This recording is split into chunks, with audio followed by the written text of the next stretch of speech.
All right, so at first glance, I noticed that I have no big spades, only two small spades, and a lot of diamonds so that I can offload that ace of diamonds, and then no other really big threats. So that's why I went with 0. Once my partner played that ace of clubs, I was like, bet I'm going to play jack. But I immediately got concerned when the other team broke spades already. So I'm like, that could be a problem. So not worried about these diamonds because my partner should be able to cut by the time I get rid of my third diamond. I'm hoping that he comes out with either a club, which he does, or a heart. Again, the other team is cutting with spades, and I'm like,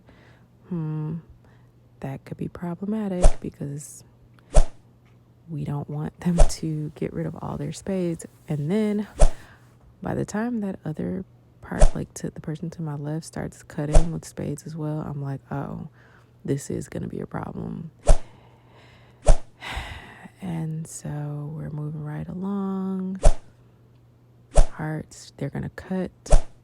That's a problem. My partner is doing only what my partner can do. This person is going to cut again. So yeah, at this point, I'm realizing I'm probably going to get set because both of the people on the opposing team are cutting with spades, which is what you want to do when you are trying to set someone from getting their nil, their double nil, or any blind 6 or 7, any blind hand they might play. You want to get rid of those spades the way that they are so beautifully doing, but it is not to my benefit. So naturally, I've already been set because of exactly what I'm talking about here. They got rid of all their spades, and my partner doesn't have enough or didn't have enough to prevent having to play what was in my partner's hand. So I predicted it. I knew that I would get set. And now we are behind. I was checking to see if the screen was actually recording because this is my first time doing this. And just curious, I've come across so many people who are like, oh, I don't know how to play spades. I haven't played it in so long. I've forgotten. And so just curious to see how much of this might help y'all. So at first glance, I see I have the ace of spades, the king, the queen. So that's 3 automatic. Then I see the ace of club, the king of club. I don't have a lot of hearts, so I might be able to cut with that 7. So off rip, I'm like, this is a solid 5 that I'm like 99% positive I can pull it off. And I was hoping that my partner would go double nil, but he has too much in his hand to do that. So I did like how my partner cut immediately because of what we discussed earlier in this hand.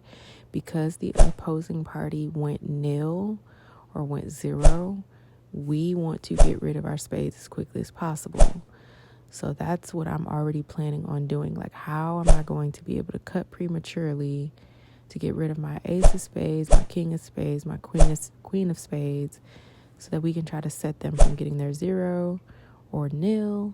Because once they get that, they're going to automatically win because we're only going up to 150.